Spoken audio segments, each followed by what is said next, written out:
Vamos a la palabra del Señor, hermanos, antes de que se nos apague la vela. Mateo capítulo 9, por favor. Vamos a leer la palabra del Señor y al final terminamos con oraciones. Capítulo 9 del Evangelio de Mateo, vamos a leer del versículo 9 al versículo 13. Muy bien, vamos a ver qué pasó en la casa de Mateo, hermanos. ¿Se acuerdan que hemos estado llevando esta serie? Lo que pasó en la casa de Zaqueo, el chaparrito, aquella vez que hablamos de él. Y vino salvación a la casa de Zaqueo porque él se puso debajo de Jesús.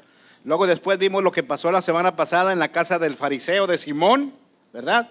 Y vimos que había adoración en ese lugar porque una mujer derramó en libación, en adoración, un frasco de perfume caro al Señor, mientras que el anfitrión de la casa, que era el fariseo, no le ofreció nada al Señor, ni siquiera, ¿verdad?, le dio un beso, ni siquiera le lavó los pies, como era la costumbre de los judíos. Hoy vamos a ver qué pasó en la casa de Mateo.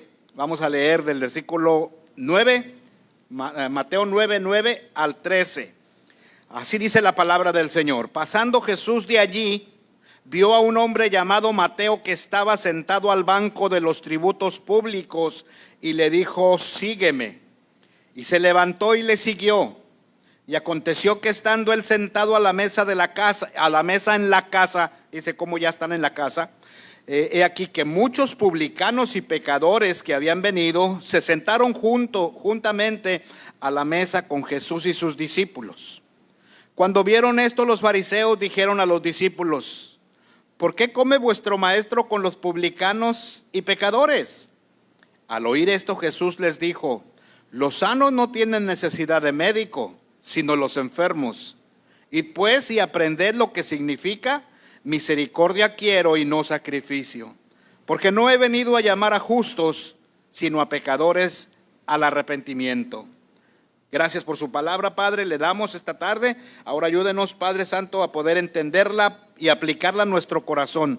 Yo le pido, Padre Santo, que a mí me dé la gracia, la sabiduría para poder conectar con las personas que nos escuchen, Señor, en este momento, que nos sigan a través de la transmisión, Señor, y que nos ayude, Padre Celestial, a entender la palabra del Señor y aplicarla a nuestro corazón. Padre, le dejamos su lugar para que nos hable en el nombre de Jesucristo. Amén, amén. Tomen sus asientos, por favor, hermanos, y pongan atención por una media hora más o menos para la predicación de esta tarde. Dios bendiga también a las personas que nos están siguiendo a través de las redes sociales, que se conectan con nosotros. Les enviamos un saludo a todos, en especial a la hermana Silvia y al hermano Alejandro, que se encuentran por allá en Jalisco disfrutando de sus vacaciones. Dios les bendiga, mis amados hermanos.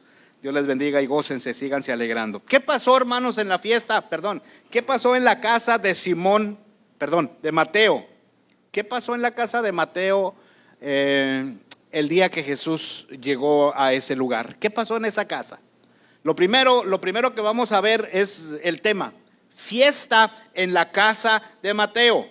¿Qué hubo en la casa de Mateo ese día que el Señor lo llamó? Hubo fiesta, es decir, una comidita que Mateo le preparó al Señor Jesucristo, una comidita a la que le invitó.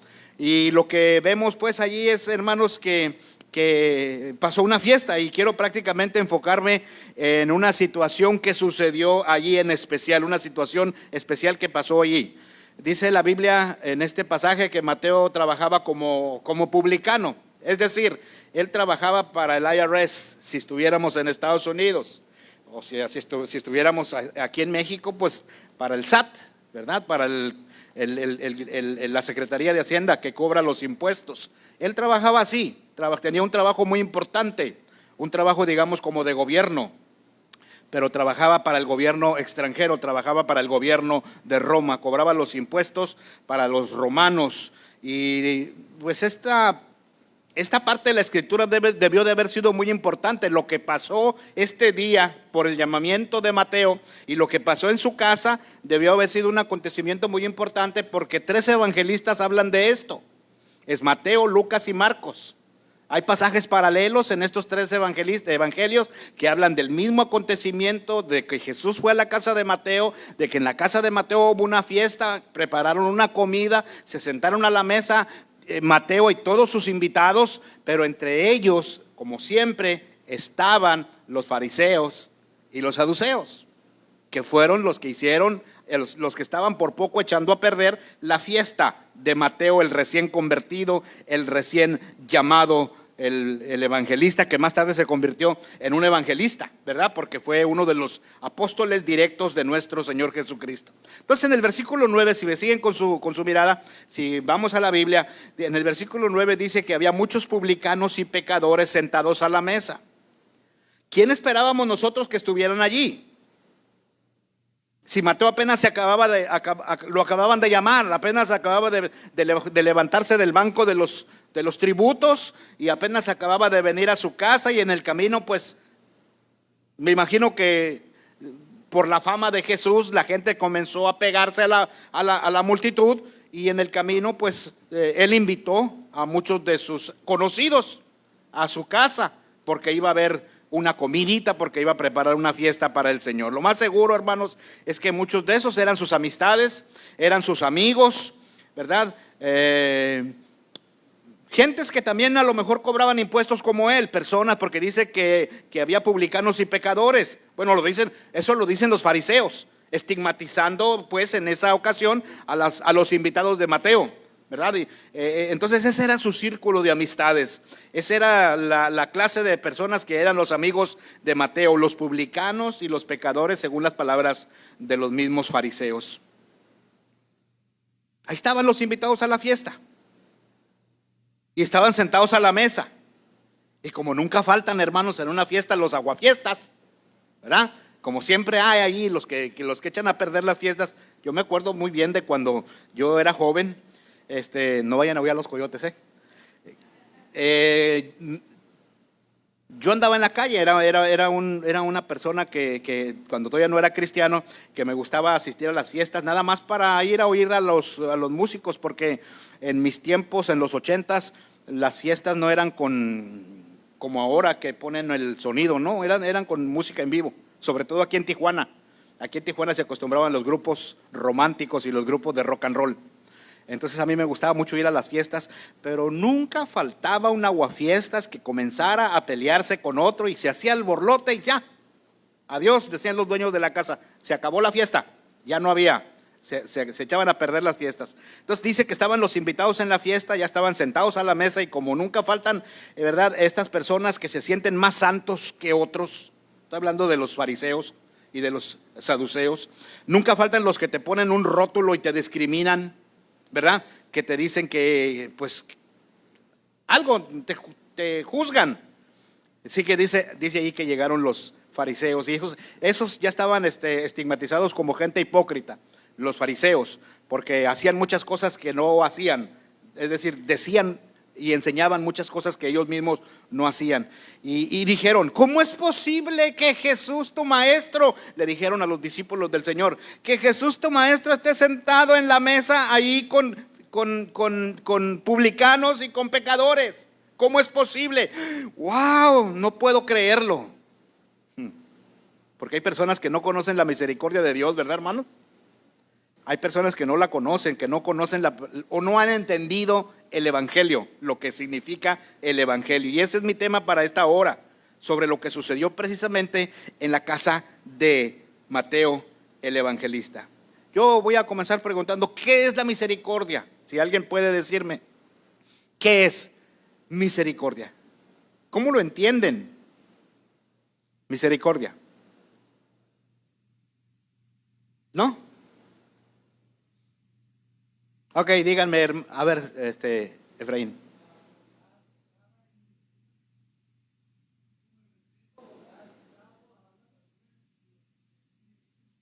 Ok, bueno, más o menos. Oh, se me hace que están confundiendo una cosa con otra. Ahorita les voy a decir. Misericordia, hermanos, misericordia. Apúntenlo para que no se les olvide. Misericordia es un atributo divino, y la mejor palabra que identifica la misericordia es compasión. Sentir compasión por alguien, identificarte con el dolor de ese alguien y sentir compasión. Eso es lo que más o menos. Entonces, si buscamos la definición de misericordia, vamos a encontrar 1,000,000 de sinónimos y de significados, pero la manera más sencilla de entender la misericordia es esta. Misericordia es la manifestación del amor de Dios al no darnos el castigo que merecemos. Misericordia es no castigarte porque no darte el castigo que te mereces. Así de fácil, así de sencillo, así de simple. Misericordia es no darte el castigo que mereces. Eso es misericordia, hermanos. Sino a cambio, sino al contrario, perdonarte, que es lo que Dios hizo en Cristo Jesús. ¿Cuántos de nosotros merecíamos la muerte o merecemos el castigo de Dios? Por causa del pecado del hombre, merecemos todos los seres humanos ser castigados. Sin embargo, Dios, por su misericordia, no nos manda al infierno, no nos castiga, porque nos mandó el remedio para no ir allá, a Cristo Jesús. Cristo Jesús es el amor de Dios. Entonces, amados hermanos, misericordia es la manifestación del amor de Dios al no darnos el castigo que merecemos, sino la oportunidad de ser perdonados a través del sacrificio de nuestro Señor Jesucristo. ¿Cuántos pueden, entonces, cuántos pueden distinguir entre misericordia y gracia? ¿Cuántos pueden distinguir la diferencia entre misericordia y gracia? ¿Qué estamos diciendo? ¿Que misericordia es qué?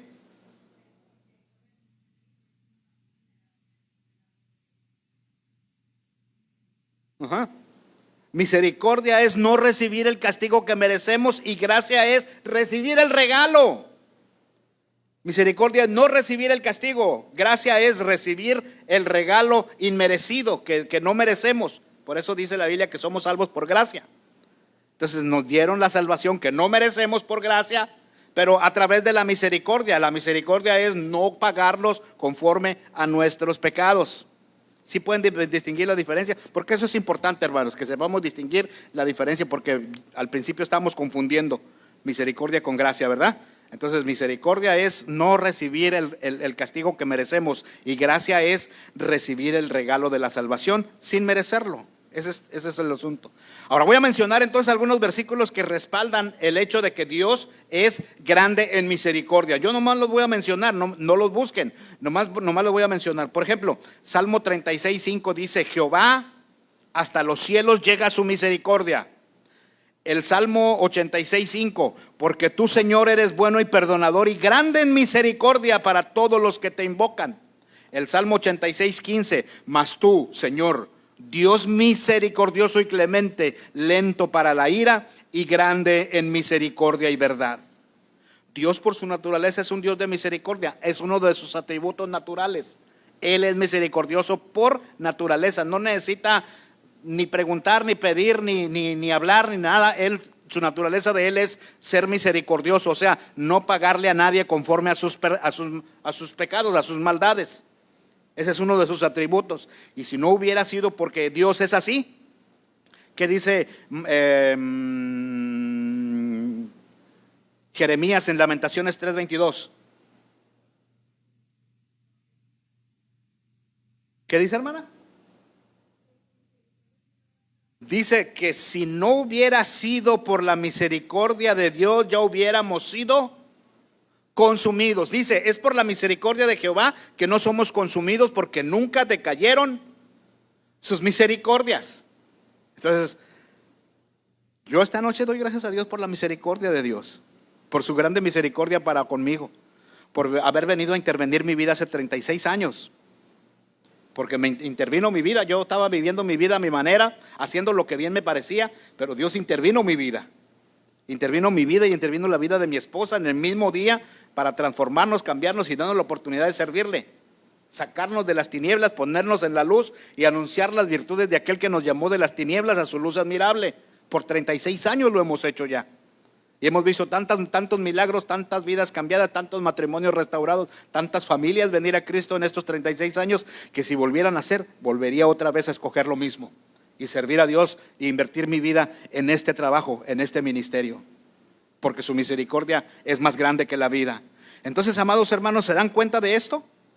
Entonces, ¿qué derecho tenemos nosotros? Vamos a ponernos en el lugar de los fariseos este día, que estaban tratando de echar a perder la fiesta, la celebración que había en la casa de Mateo por causa de que el Señor lo había salvado ese día. Entonces, hermanos, ¿qué derecho tenemos nosotros de hablar de los defectos de alguien? ¿Qué derecho tenemos nosotros de señalar a las personas? Si los dos estamos en el mismo saco, si los dos vamos en el mismo barco. ¿Sí me entiende? Si Dios ha tenido misericordia de él y Dios ha tenido misericordia de mí, y dice el versículo que por la misericordia de Dios no hemos sido consumidos los dos, ¿qué derecho tenemos de juzgar, de criticar? ¿Qué derecho tenemos de levantar nuestras manos, de señalar a las personas, quienes sean y lo que hagan, no importando nada de eso? ¿Verdad que nada? Ningún derecho, porque todos somos justificados por Dios, todos hemos recibido la misericordia de Dios, todos estamos en el camino de Dios por su gracia, así que ninguno de nosotros es mayor y nadie de nosotros es juez. ¿Creen eso? Ahora vamos a vivir pues de acuerdo a eso que creemos, porque todos hemos faltado a las leyes divinas, todos le hemos fallado a la palabra de Dios alguna vez, pero por su gracia y por su misericordia todavía estamos aquí y estamos de pie. Porque Dios no nos ha consumido, aunque nos hemos portado mal, aunque hemos levantado el dedo para señalar a alguien, aunque hemos hablado mal en contra de alguien, hermanos, su misericordia es más grande que nuestros pecados. Entonces fíjese, ya vimos que la misericordia, ya vimos lo que es la misericordia, ya vimos la diferencia entre la misericordia y la gracia. Entonces, ¿qué exactamente pasó en la casa de Mateo ese día que hubo fiesta? Necesitamos ir al pasaje paralelo de Lucas, por favor, si gustan, para leer ahí dos versículos. Dos. En Lucas 5, capítulo 5, versículo 27 y 28. Es el pasaje paralelo a este. ¿Se acuerdan que les dije que los tres evangelistas hablan de lo mismo? Por tanto, debió haber sido un acontecimiento muy importante ¿verdad? Entonces vamos a ir allí a Lucas capítulo 5, 27.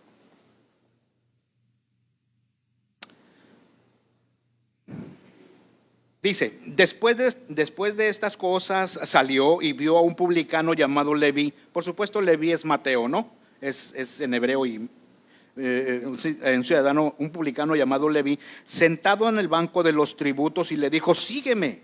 Y dejándolo todo, se levantó y le siguió. Y Leví, que es Mateo, le hizo gran banquete, o sea, le hizo una fiesta en su casa. Y había mucha compañía de publicanos y de otros que estaban a la mesa con ellos. Entonces, bueno, vamos a dejar el otro versículo para después. Qué precioso, hermanos, es saber que Jesús no hace acepción de personas. ¿Cuántos dicen amén a eso? Qué hermoso es saber que Dios no hace acepción de personas, porque si Dios hiciera acepción de personas, nosotros no estuviéramos aquí. Si Dios seleccionara a los salvos, Él salvaría a los, vamos a suponer, a los que tienen más dinero. O a lo mejor, si es un Dios bueno, si fuera un Dios según nuestra mentalidad, a los más pobres o a los más buenos. Entonces los malvados estuvieran bien condenados, los perversos y los pecadores y la gente que anda mal no tuviera ninguna chance, los drogadictos y no hubiera ninguna chance para nadie de ellos. Pero qué bueno que Dios no hace acepción de personas, y gracias a eso tú y yo estamos hoy en la casa de Dios, porque todos somos inmerecedores de su gracia y de su misericordia. Nuestros pecados, hermanos, no merecen, dice la Biblia, porque la paga del pecado es muerte, pero el regalo de Dios es vida eterna en Cristo Jesús. Entonces, gracias a Dios que Dios no hace acepción de personas, porque los publicanos, hermanos, eran prácticamente conocidos en aquel tiempo como ciudadanos indeseables. Los publicanos, los que cobraban los impuestos para Roma, eran ciudadanos que nadie quería, porque trabajaban para el gobierno extranjero, para el gobierno que los tenía esclavizados a los judíos. Eso ya lo sabemos, lo hemos dicho muchas veces. Eran personas, hermanos, despreciables por el resto del mundo, pero no para Cristo, no para Jesús. Se nos habla, hermanos, del gran banquete en la casa de este Mateo, o sea, una fiesta en la casa de él. Y qué hermoso, hermanos. Acaban de hacerle un llamado y Mateo... acaban de decirle, sígame, deje lo que esté haciendo y sígame a mí. venga, yo lo voy a ayudar, yo voy a estar con usted, véngase. Así le dice el Señor. Señor, le dice Mateo, me quiero imaginar la plática, me encantaría hacerte una comidita. Permíteme el privilegio de invitarte a comer a mi casa. Aprobó el Señor y le dijo, vamos, está bien. Y dice la Biblia que había mucha gente en el banquete, los compañeros de Mateo. ¿Y qué pasó? Dice el 30, Lucas 5:30. Y los escribas y los fariseos murmuraban contra los discípulos diciendo, ¿por qué coméis y bebéis con publicanos y pecadores? Respondiendo Jesús les dijo, los que están sanos no tienen necesidad de médico, sino los enfermos. No he venido a llamar a justos, sino a pecadores al arrepentimiento. Ahora Mateo 9:13, ya lo leímos, agrega otra cosa, agrega algo diferente. Dice ese versículo 9:13 de Mateo, id pues y aprended lo que significa misericordia quiero y no sacrificio. En otras palabras, los fariseos eran personas hipócritas, todos lo sabemos ya, hermanos, que no conocían la misericordia y no habían aprendido lo que significa misericordia. ¿Y quiénes eran estas personas? ¿Quiénes son? Son personas que siempre están juzgando. ¿Existen todavía el día de hoy? Bueno, pues no se les llama así, pero sí existen todavía el día de hoy. Los que se dedican nada más a juzgar, ya sea a juzgar a las personas, ya sea a juzgar a las situaciones, ya sea a juzgar los entornos, las circunstancias, lo que sea, se dedican a eso, a nada más estar señalando y juzgando. Y esto es un problema serio en las iglesias, en todas partes, pero en especial es un problema serio en las iglesias. Y yo quiero, hermanos, que por favor salgamos en esta tarde de la casa del Señor con esta enseñanza en el corazón, con esta palabra en el corazón. Porque ninguno de nosotros es tan limpio, ninguno de nosotros es tan santo, ninguno de nosotros es tan bueno para juzgar las acciones de otras personas. Aquel que juzga, aquel que señala, aquel que acusa, no ha entendido el evangelio de Jesús. Piensa que sabe, piensa que entiende, pero no ha entendido el evangelio de Cristo, porque el Señor nos da una advertencia muy seria. Mire, lea conmigo Santiago capítulo 2, versículo 13. Y ahí viene lo bueno. Santiago 2:13. Porque juicio sin misericordia será hecho con aquel que no hiciere misericordia. Y la misericordia se gloria contra el juicio. Ahora vamos a explorar ese texto, porque es un texto muy importante que lo conozcamos, hermanos, que lo interpretemos. Porque juicio sin misericordia se hará con aquel que no hiciere misericordia, y la misericordia triunfa sobre el juicio.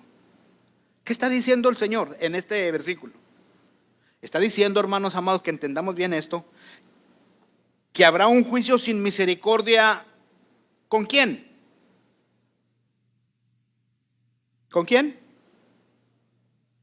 Con aquellos que no tienen misericordia de otras personas. Se les va a pagar igual. Y le voy a decir algo, Dios conoce los corazones. Y es lo maravilloso de esta situación. Él los pone en balanza. Dios los pesa, los sentimientos, las intenciones de nuestros corazones. Ante Dios no podemos ocultar nada. Dios sabe en realidad cuando yo le quiero sacar los trapitos al sol a alguien. Él lo sabe. Cuando yo quiero mencionar que esta persona es así o es asá, o hizo esto o fue para allá, etcétera. Y cuando te dicen a ti, te lo digo para que ores, no para que vayas a andar divulgándolo, te lo digo para que ores por él o por ella. Ay, no. Juicio sin misericordia se hará con esas personas. ¿Por qué? Porque todos queremos, hermanos, que Dios tenga misericordia de nosotros. ¿No es cierto? Pero no la queremos tener con el prójimo.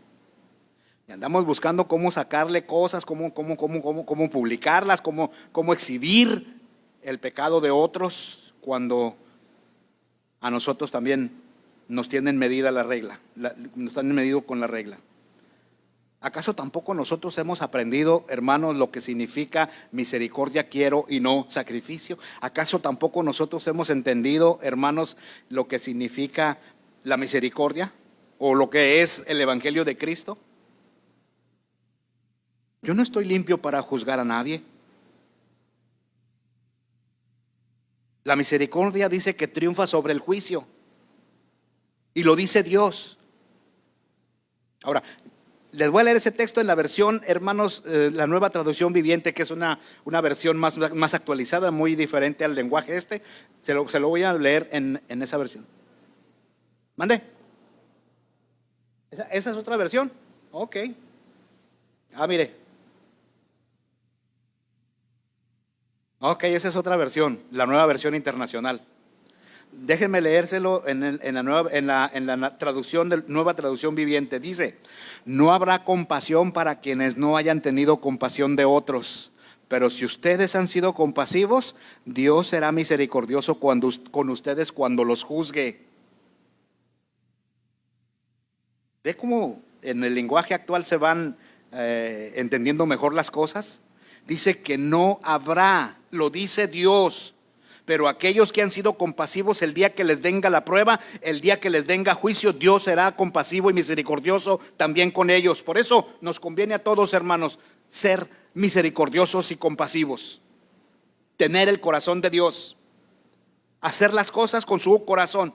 Miren, hay una porción en la Escritura. No lo lean, yo les voy a decir de qué se trata, se van a acordar ustedes. Allá en 2 de Samuel capítulo 9, cuando David llegó a ser rey.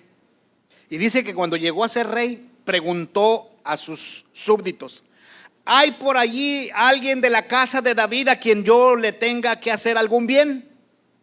¿Se acuerdan? Bueno, yo sé que no se acuerdan porque ustedes no estaban allá, pero dice la Biblia. Y entonces dice que este hombre, bueno, Siba, uno de los siervos de la casa de Saúl, el rey anterior, se acordó y fue y buscó al hijo de Jonatán, el amigo de David. Un niño, bueno, ya estaba grande y estaba lisiado de sus pies, porque ese niño la partera lo dejó caer cuando lo recibió, cuando nació el bebé. Se le resbaló el bebé y cayó de sus piecitos y se le rompieron sus pies. Y creció así, pues no había antes entablillados y toda la tecnología médica moderna de hoy. Entonces el niño así creció, con sus pies quebrados, y así caminó toda su vida. Entonces este varón, Siba, fue y buscó a ese hombre que se llamaba Mefiboset. Y lo trajo a David y le dijo: este es Mefiboset, él es de la casa de Saúl, es hijo de tu gran amigo Jonatán, el hijo de Saúl. Y dice la Biblia, hermanos, fíjense lo que dice la Biblia. Dice la Biblia que a partir de ese día, David le dijo a ese joven: ven y siéntate en mi mesa para que comas en mi mesa. De hoy en adelante vas a comer en mi mesa y vas a vivir en la casa del rey, en el palacio. Vas a vivir en el palacio del rey. Entonces, este pasaje de la Escritura, hermanos, se utiliza para hablar acerca de la misericordia de un rey. Podríamos tomar ese versículo como un tema para una predicación diferente. Entonces, lo que quiero decir es esto, hermanos. Cuando David pecó con Betsabé, ya pasaron muchos años después de este acontecimiento, al principio de su gobierno, cuando él andaba buscando a alguien que fuera de la casa de Saúl para hacerle bien, y lo trajo al muchacho, vivió en el palacio. Pero de pronto un día David, ya cuando era mayor, tuvo un desliz, tuvo un pecado, pecó con una mujer que era Betsabé. Y dice la Escritura, hermanos, que Dios juzgó a David por ese pecado. ¿Y saben cómo lo castigó? ¿Cómo lo castigó? Porque no solamente fue el pecado del adulterio con Betsabé, también fue el pecado de asesinato del esposo de ella. Y bueno, es muchas cosas que sucedieron. Pero, ¿cómo lo castigó Dios? ¿Sabe cuál fue el castigo que Dios le dio? Le quitó al hijo. Murió el bebé. Y uno se pregunta, Pues esa es una de las preguntas que nos hemos hecho a través de los siglos todos los estudiantes de la Biblia. Uno se pregunta, bueno, pero ¿por qué Dios no fue más duro con David? ¿Por qué no lo castigó a él en su carne, a él, directamente a él?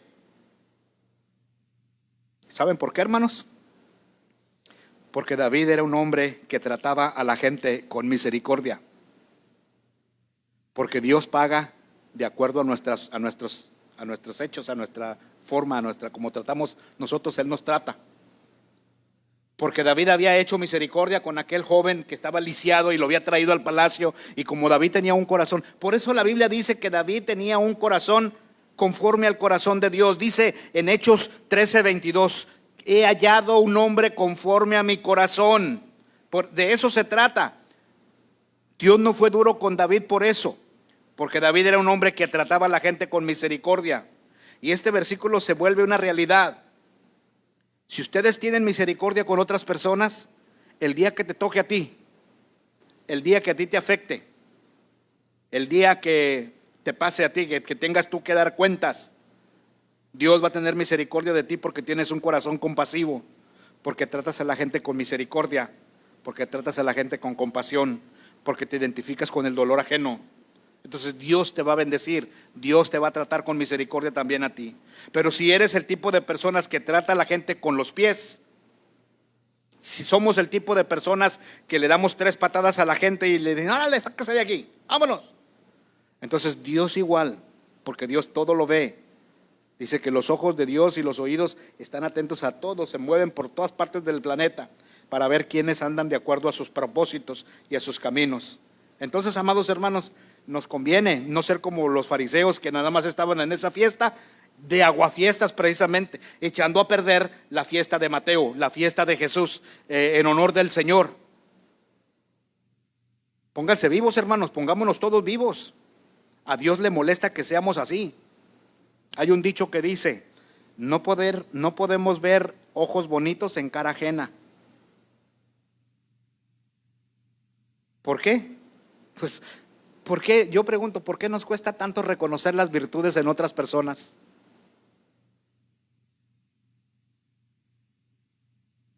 Cuando alguien dice, ay, a mí me cae muy bien este hermano porque siempre anda sonriendo. Y luego el otro que escuchó dice, tú dices eso porque no lo conoces. ¿Qué le importa? Ni tampoco tú lo conoces. Pues no, pero ¿qué le interesa? O una hermana dice, me encanta esta hermana porque siempre está sirviendo a Dios, le echa ganas, y la otra contesta, pero es bien malcriada con su esposo, y empieza con una lista de cosas. ¿Y cómo sabe? ¿Vive con ella o qué? ¿Por qué siempre tenemos algo negativo que decir de las personas? Yo no le estoy diciendo a nadie nada, esto a ninguno de ustedes porque ni los conozco, ni vivo con ustedes, ni sé cómo piensan. Yo estoy hablando nomás allá al aire a ver si alguien, ¿verdad?, lo pesca y dice, eso es para mí, hermano, como los negritos allá en el otro lado. Por ejemplo, hermanos, a nosotros los creyentes se nos acusa de que nosotros odiamos a las personas de los movimientos de esos modernos del LGBT. Y eso no es cierto. Eso no es cierto. Que odiamos a la Virgen María, eso no es cierto. Amamos a María, la madre del Señor Jesús. Respetamos la palabra de Dios, pero no la adoramos, porque el único digno de adoración es nuestro Dios y nuestro Señor Jesucristo. O sea, nos acusa de que nosotros odiamos al movimiento LGTB o BT o como se llame, ¿verdad? Pero no es cierto, hermanos, porque la Biblia dice, la Biblia nos manda a ser compasivos, la Biblia nos manda yo sé, no estamos de acuerdo con el vivir de la gente, no estamos de acuerdo con la forma como viven, porque Dios no está de acuerdo, porque Dios rechaza, pero no odiamos. Tampoco estamos de acuerdo con los ladrones, tampoco estamos de acuerdo con los traficantes, y tampoco estamos de acuerdo con los sicarios. No estamos de acuerdo con las personas que usan drogas. No estamos de acuerdo con nada de eso porque no está bien. Pero eso no significa que nos vamos a dedicar a estigmatizar a toda la gente y a señalar a todas las personas. No significa que vamos a estar discriminando a la gente, que las vamos a andar juzgando por todos lados. Ese no es el trabajo de nosotros, el juicio es de Dios. Ese es el trabajo de nuestro Dios, juzgar. Pero no nosotros, hermanos amados, que no nos confundamos. Nosotros somos llamados a amar a las personas. No amar su pecado, porque el pecado es otra cosa, pero amar a la gente, a darles el plan de la salvación para que conozcan al Dios verdadero. Entonces, ¿todo el mundo merece una oportunidad, sí o no? ¿Todo el mundo merece otra oportunidad, sí o no? ¿Acaso no nos han dado a nosotros muchas oportunidades también alguna vez? ¿Cuántas oportunidades hemos recibido? Entonces, ¿quiénes somos nosotros para ponernos como los fariseos a señalar y a juzgar? ¿Por qué tu maestro come con los publicanos y con los pecadores? ¿Por qué ustedes están sentados en la mesa con toda esta gente malvada? Hay gentes que les encanta juzgar a otras personas porque ellos se consideran que se encuentran en una posición espiritual mucho más elevada, que son más santos, que son más espirituales. Ya lo hemos visto. Hay mucha gente que se encarga de mentir, se encargan de aumentarle a las cosas que escuchan y venir y traer y con exageraciones, ¿verdad? Cuando las cosas no fueron así. Que Dios nos ayude, hermanos, que Dios nos ayude. Acuérdense que nosotros somos los principales maestros de nuestros hijos. Acuérdense nomás de eso. Somos los principales maestros de nuestros hijos. Y un hijo que crece en un mundo, en un hogar de discriminación, en una familia donde se discrimina a las personas, donde se juzga a la gente, donde se habla que el hermano fulano es así y que la hermana fulana es de esta manera y que en la iglesia está pasando esto y que el pastor… Hey, no quiero estar allí cuando sus hijos se vayan al mundo y no vuelvan. No quiero ver cuando los hijos de estas familias ya no quieran asistir al templo porque sus padres juzgan, critican delante de ellos a los pastores o a la iglesia o a los hermanos o a los vecinos o a quien sea. Hay que tener cuidado, hermanos. Estamos edificando familias, todos estamos edificando familias y nuestros hijos nos están observando. Amén. Entonces, ya para terminar, Mateo hace la comida en su casa. Ahí están los grandes hipócritas juzgando. ¿Cómo es posible semejante cosa? ¿Cómo es posible esto? Si este hombre fuera profeta, sabría que los que están allí son malvados, son pecadores. Y aquí y allá y todo lo que estaban diciendo. Pues ¿quiénes se creían estos hombres de veras? Por amor de Dios, ¿quiénes se creían que eran? Es que dice la Biblia que juicio sin misericordia se va a hacer con personas que no tienen misericordia para acusar, para señalar a los demás. ¿Qué nos cuesta, hermanos, quedarnos callados? ¿Por qué queremos que el mundo se dé cuenta? ¿Por qué no tenemos sabiduría para resolver las cosas entre dos? Si en esta iglesia, aquí en esta iglesia nunca hemos expuesto a un hermano o a una hermana por sus pecados. Nunca lo hemos exhibido públicamente. Y mientras yo sea el pastor no lo vamos a hacer, porque si yo comienzo a hacer eso, quiere decir que yo me estoy considerando más limpio que cualquiera de ustedes, y eso no es cierto. Dios nos manda a ser misericordiosos a todos. Y cada vez que yo fallo, cada vez que yo falto a su palabra, le estoy faltando a Dios. Porque Lucas 6:36 dice: sed pues imitadores, como también vuestro Padre, sed pues misericordiosos, como también vuestro Padre es misericordioso. ¿Es difícil? Sí es difícil. Sí es difícil. Porque a las primeras de cambio ya estamos señalando, a las primeras de cambio así sin querer queriendo ya nos pusimos a hablar mal de alguien y a exaltar, a magnificar sus errores. Así de prontos somos para magnificar el error en el hermano o en la hermana, o en el vecino o en el tío, o en el esposo o en la esposa. pero no vemos sus virtudes, no vemos sus bondades, no vemos todo lo bueno que tienen. Vamos a cambiar, hermanos, amén. Vamos a cambiar, vamos a ser diferentes. Vamos a decirle a Dios, ayúdanos, Padre, porque no podemos solos. Debemos ser sabios, hermanos, a tal grado de que tratemos con amor la falta. Con amor, con disciplina, pero con amor. Si usted me falta a mí, tratemos la falta con amor, entre los dos. Si yo le falto a usted, tratemos la falta, mándeme llamar, tratemos la falta con amor. La Biblia nos manda a ser compasivos con el pecador, así como Dios es compasivo. No carguen con la espada. No quieran mochar orejas como Pedro. Enfunden la vaina, enfunden la espada en la vaina. Y si quieren cortar orejas, móchense la suya primero. Jesús le dijo, Pedro, cuando vinieron por él, sacó la espada y le mochó la oreja a Malco, allí en el Getsemaní. El Señor tuvo que buscar la oreja y volvérsela a poner, porque no es así, hermano, las cosas no son así. Perdonar es la primera opción, amén. ¿Te ofendieron? Perdona, es la primera opción. ¿Te siguen ofendiendo? Tú perdona, es la primera opción que Dios nos da. Perdona para que sean perdonados tus pecados. Amén. Vamos a orar, Padre. Vamos a orar, hermanos. Pónganse de pie. Vamos a orar. Voy a pedirles que nos ayuden a orar por las peticiones. Digan amén a las peticiones que tenemos desde el domingo pasado.